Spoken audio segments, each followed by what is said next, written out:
Ya, pemirsa, urusan pertahanan negara menjadi salah satu fokus perhatian pemerintah. Selama ini, urusan pengadaan alutsista masih terkesan eksklusif dan sedikit tertutup. Upaya pemberdayaan industri militer dalam negeri bisa menjadi alternatif ketimbang impor yang dinilai terlalu mahal dan belum tentu tepat guna. Alutsista macam apakah yang dimaksud oleh Presiden dalam memenuhi kebutuhan negara dan seberapa besar pemerintah menyokong perkembangan alat militer dalam negeri?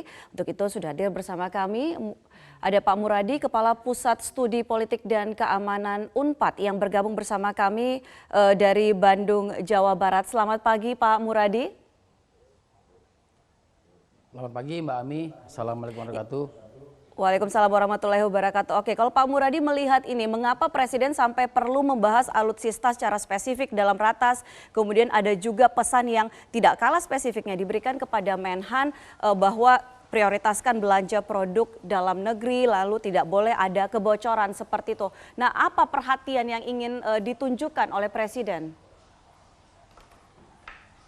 Saya kira ada 4 itu Mbak Ami. Yang pertama memang ini berkaitan soal strategi dari Indonesia untuk pengelolaan industri pertahanan.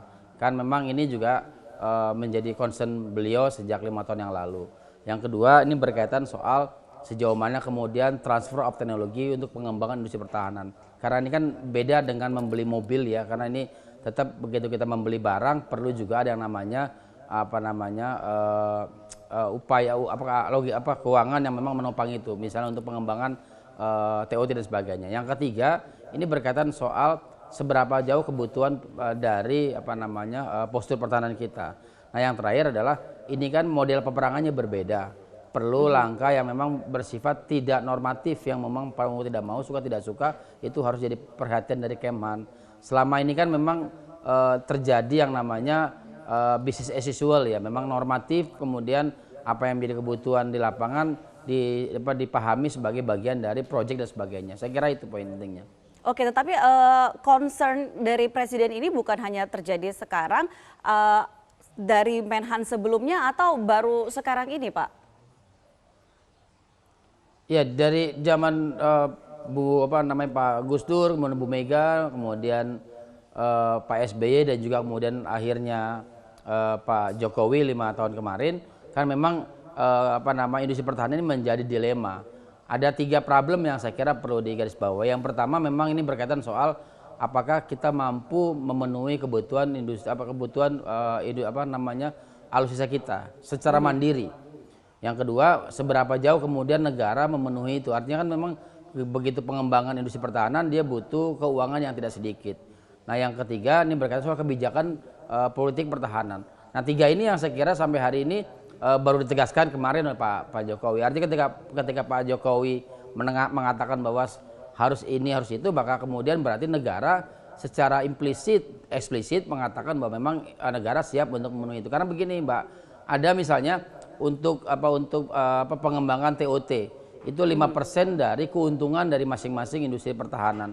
Nah 5% itu belum kemudian anggaran pertahanan yang mungkin 1-2% untuk litbang dan sebagainya. Nah itu yang saya kira perlu digarisbawahi betul, karena peran ini harusnya kemudian tidak berada di eksplisit oleh Pak Jokowi, tapi mungkin juga ditegaskan oleh KKIP, Komite Kebijakan Industri Pertahanan, yang memang merumuskan, mengkaji dan sebagainya begitu.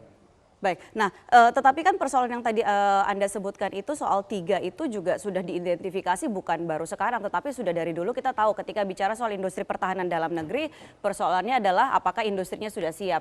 Nah ada industri baik itu dari BUMN kemudian juga pihak swasta di sini, tetapi memang masih belum ada kebijakan yang benar-benar pro terhadap industri pertahanan di dalam negeri. Lantas ketika ada tuntutan dari Presiden seperti ini, pertanyaan besarnya bagaimana cara untuk bisa memboost agar industri di dalam negeri pun juga siap untuk menjawab tantangan ataupun tuntutan dari Presiden ini?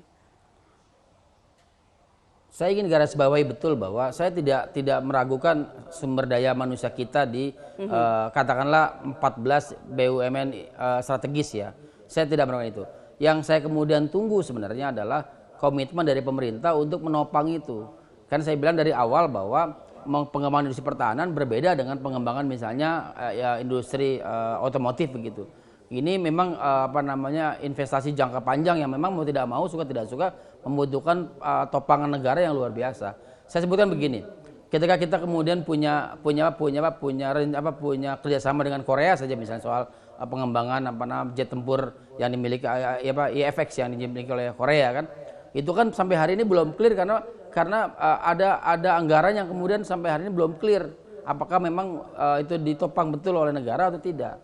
Akhirnya apa? Akhirnya terkatu-katu. Berbeda dengan misalnya di beberapa negara, misalnya saya ambil contoh misalnya kita masih punya F16 ya, tapi di negara tetangga misalnya Singapura sudah bisa mengembangkan F35 yang generasi sudah 1,5 di atas kita gitu.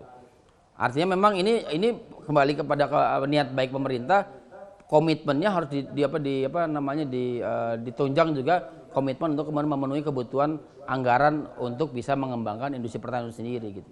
Oke, jadi itu sebenarnya adalah PR besar yang juga harus diselesaikan kali ini kalau kita bicara bahwa sebaiknya tidak ada lagi impor kemudian prioritaskan industri dalam negeri. Seperti itu Pak Muradi. Lantas sebenarnya kalau dari pengamatan Anda, sebenarnya kalau kita bicara soal kekuatan alutsista Indonesia, saat ini seberapa jauh dari optimal atau berapa persen kita sudah memiliki alutsista yang benar-benar mumpuni seperti itu?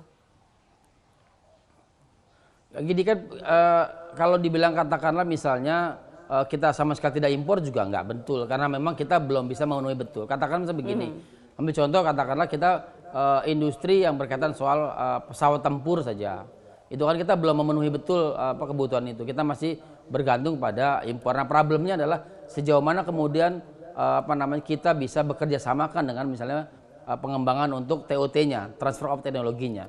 Di situ yang saya kira menjadi concern pemerintah dan concern industri pertahanan dan juga concern Kemhan. Nah, kalau tanya apakah sejauh mana berapa persentase misalnya postur pertahanan kita terkait dengan modernisasi katakanlah. Saya kira untuk peperangan normatif kita masih tidak kalah. Hanya kemudian generasi peperangan kan bergeser nih, sudah mulai kemudian tidak lagi misalnya vis atau avis atau berhadap-hadapan. Nah ini yang saya kira problem transisi itu yang saya kira perlu digarisbawahi betul oleh kita semua bahwa tidak semerta-merta kemudian kita bisa mengatakan sama sekali tidak impor. Tapi bagaimana kemudian impor tersebut juga diikuti oleh transfer of teknologi supaya kemudian industri pertahanan kita juga berkembang baik oleh BUMN maupun oleh swasta begitu. Nah, untuk memastikan ada transfer of technology itu apakah ini artinya juga kita perlu melihat lagi kontrak-kontrak yang sudah dijalin selama ini untuk memastikan bahwa negara-negara yang tempat kita membeli alutsista itu kemudian juga benar-benar menjalankan transfer of technology ini? Iya, sejauh ini saya kira dari beberapa yang saya tahu misalnya kata dengan Turki, kemudian dengan Korea, kemudian kita juga punya kerjasama dengan katakanlah Brazil kalau tidak salah ya, kemudian juga dengan Rusia kita memang ada TOT, hanya memang terbatas kan. Sementara di Undang-Undang 16 2012 kan memang mensyaratkan ada komponen lokal yang memang mau tidak suka itu kemudian harus dipenuhi dalam proses pembelian dan kerjasama tersebut. Saya kira kita gini dengan Korea saja, kapal selam, kemudian juga dengan IFX walaupun belum jadi ya, belum jalan tapi itu sudah dilakukan. Jadi hampir semua saya kira kerjasamanya sudah modelnya sudah ada transfer of teknologi, ada transfer yang diikutkan dalam kerjasama tersebut. Hanya problemnya kan dua Mbak Ami tadi. Problem pertama adalah problem anggaran karena kan ini harus pengembangan, kita nggak mungkin tidak dikembangkan transfer teknologinya. Yang kedua bicara soal sustainable tadi, keberlangsungan apakah memang teknologi yang kita bisa serap dari pembelian atau kerjasama tersebut itu bisa kita kembangkan. Sambil contoh begini, kayak Pindad itu sudah sangat berhasil misalnya mengembangkan senjata laras panjang SS misalnya kan, dari SS1 sampai kemudian 7 dan sebagainya. Saya kira itu yang kemudian pentingnya kenapa perlu adanya litbang untuk pengembangan itu. Kita dulu mungkin 25 tahun lalu kita ambil teknologi itu bisa dari Eropa, dari Belgia dan sebagainya. Kemudian kita bisa mengembangkan itu dan menjadi senjata yang memang bisa dijual dan jadi mumpuni dan digunakan oleh banyak negara di Asia Pasifik begitu. Baik. Nah tadi Anda beberapa kali mention soal anggaran. Kita tahu Kemenhan ini menjadi salah satu kementerian yang anggarannya terbesar di RAPBN 2020 ada 127,4 triliun rupiah anggaran untuk Kemenhan. Nah, apakah ini kemudian juga bisa membuat pengembangan industri pertahanan pun juga jauh lebih jauh lebih optimistis kita melihatnya ke depan? Saya harus garis bawahi dulu bahwa anggaran 127, sekian triliun itu dibagi 5, dibagi Kemhan, dibagi Mabes TNI, dibagi 3 Matra. Jadi sebenarnya nggak terlalu besar-besar amat begitu. Apalagi misalnya ini masih di bawah 2% dari GDP. Kan GDP kita kalau normatif misalnya ada anggaran kita untuk industri pertahanan, anggaran pertahanan kita minimal kalau misalnya mencapai 2% sekitar 230 sampai 20 triliun. Itu jauh dari anggaran itu. Jadi memang belum sampai tahap itu. Jadi kalau katakanlah kalaupun misalnya kita harapkan dari anggaran normatif dari anggaran pertahanan, saya agak khawatir itu bisa kemudian baru bisa kita lakukan mungkin 4 sampai 5 tahun yang akan datang. Oke, kalau artinya kita bicara soal harus prioritas. ada treatment pemerintah sendiri di luar itu. Nah, prioritas ada darat, laut, udara. Yang ini yang mana yang paling perlu dapat perhatian mengingat anggaran ya tadi tidak besar-besar amat seperti itu.